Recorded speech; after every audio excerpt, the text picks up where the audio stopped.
I am not a fan of being a creative person on social media. Controversial, I know. I quickly start creating for the algorithm, and I'm chasing trends and wanting to be validated with likes and not exploring what I actually want to express, which is the whole point of being a creative person. But there is one post on my Bucketgirl Instagram that's special to me. By internet standards, it didn't go viral or anything like that, but it represents my dream of creating a story world all about Bucketgirl. And there was one comment that validated that dream. This is like a children's book. And you know what? It kinda is. Like, it's this little rhyme about Bucketgirl struggling to find a hat that fits because, you know, odd-shaped head. Bucketgirl has a problem with hats. Some are too small, some too tight, and when they fit, they don't look right. Hats in the wet, hats when bright, but there's one that works, the hat that I like. Like, it's not enough story for a full story book, but that comment sparked an idea. What if instead of a book, I turned this into a coloring book? Like, combine the cute rhyme with coloring pages. Like, that could be a fun little thing. I've always wanted to be a storyteller in any medium, whether it's movies or drawing or writing. And so this wouldn't just be a coloring book. I wanted to prove to myself that I could develop Bucketgirl's character and create a world around her that other people can enjoy, in the hopes that one day I'll write a proper story. So here's how I made a digital coloring book, although it took a lot longer and it was a lot harder than I thought. So first things first, if this was a coloring page, what's missing? Well, there's almost nothing to color. You have to understand that at this stage in my bucket art journey, I only drew buckets, no backgrounds. So the first step was to create a background for each scene. And let me tell you, some were easier than others. In this one, she's attempting to wear a beret, so obviously she's got to be at one of those cute French cafes, you know, the kind with the vines and the flowers and all the kind of pretty stuff growing around for it. And here, she's got her winter hat, so I had this clear vision of her at a Christmas market with wooden huts and the lights and a big tree. But others, I had no idea where to put her. She's applying sunscreen, so I guess the beach, but that's not fun to color. Blue sky, yellow sand, done. And this one, Bucketgirl in a bucket hat. I mean, come on, that has to happen, but where? I have a very blunt force approach to art. I just attack the blank page and start scribbling shapes until something coherent coalesces. And so I just started scribbling, making shapes and seeing what came out. And it did feel like something was coming together. I was motivated by this dream to create a world for Bucketgirl, and this was during lockdown, so I had all the time in the world to work on it. Bucketgirl began as a poem. I was about 15 when I wrote it, and at that time, I loved being playful with words and creating fanciful little stories. I pitied Bucketgirl, so a present I bought her. She complains when it rains, my head fills with water. I replaced her present to stop her complaining with a waterproof hat to wear when it's raining. Back then, I dreamed of being a storyteller of some kind. But of course, you grow up, life happens. Silly little dreams like that get pushed aside. And then, like 10 years later, I was desperate for a creative outlet. I wanted to tell stories, and I remembered Bucketgirl. So I started drawing, and they were not good drawings, but I relentlessly posted to Instagram until I created my favorite post.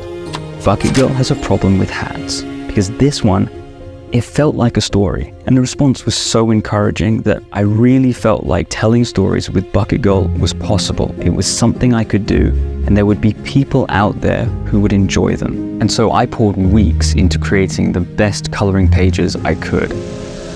And they weren't that good. I got a few friends to color them in, and they enjoyed it, but it was clear there were problems. You know when your skill level doesn't match your vision? At the time, I didn't know what I didn't know, and I didn't know why it didn't work.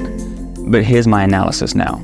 Problem 1. My friends actually struggled to understand the shapes and the lines. There wasn't clarity between Bucketgirl and the background. And also, the backgrounds felt weirdly flat. Bucketgirl is always going to be a sort of 2D cartoony look, but this is not it. For example, the beach hut looks like it's made of paper. The Ferris wheel too. It's weirdly flat. So I needed to learn to create the illusion of depth. Problem 2. I thought coloring books needed lots of details to be interesting to color, and so I fixated on that. I mean, just look at these tiny pixelated macrons, or these leaves. This is not fun to color. This is very busy and bitty and confusing. I was worried that large areas would be boring to color, and I think that's true. But I overcorrected with microscopic detail. Problem 3. The really big issue is these scenes are lifeless. I couldn't draw people, so I avoided them. Expert bucket artist, but draw a human? Nah. Like, where is this ghost town? There's no life here. And like, I've tried to hide the backs of heads, but come on, it's not much of a market. And here, more backs of heads. Like, who are we fooling? This is not a living world. And half the point of making this coloring book was to create a living world for Bucketgirl to inhabit that was fun, that people wanted to spend time in. That means I needed to draw people. Like, what is the emotion here? I was not happy with the finished result. Some pages were more complete than others, but they all had problems. And honestly, I had no idea how to fix it. So I forgot about the whole idea, and I focused on life and work. I made a bunch of excuses like I wasn't good enough, I could always come back to it. I even said to myself that I should write the Bucketgirl book instead. Like, I should do something even harder and more time consuming instead of finishing the relatively easy project that I'd already started. If you're a creative person, you know what it's like to have a million ideas and never finish any of them, always bounce from one to the next. But that can be pretty damaging to your sense of self-belief. It reinforces this notion that your ideas aren't worth finishing. There are obvious consequences if you quit school or you give up on a client job, but with your personal projects, the consequence is to your self-worth. Each abandoned project is a small but compounding failure. It reinforces this idea that you aren't good enough. I've given up on a lot of things, but I don't want to give up on Bucketgirl. I owed it to my 15-year-old self to complete this challenge, to finish these coloring pages. And so, after more than a year of ignoring the problems, I picked up the pencil and started again.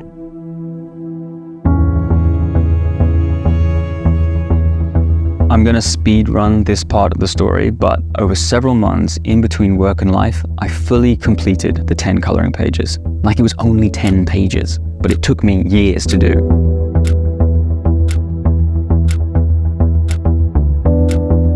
I addressed all the big problems so the background had more depth while still feeling fun and cartoony. I used different line widths to help distinguish between the foreground and the background and the different elements. There was a better balance between the small and large shapes, and there was nothing too small and bitty. And most importantly, the world was alive. I took faces and people that I'd seen in real life, and I translated them and incorporated them into Bucketgirl's world. One big difference from the first version, which is fun to notice now, and I completely didn't recognize it at the time, but Bucketgirl looks the same in every page. I was not very consistent before. It's hard to describe how good it feels to finally finish this thing. It's been years in the making, and I feel buoyant now. Like, whatever I do next, I can handle it. When I talked about the consequences of quitting on yourself, the opposite is also true. Each finished project, no matter how small, is a little win.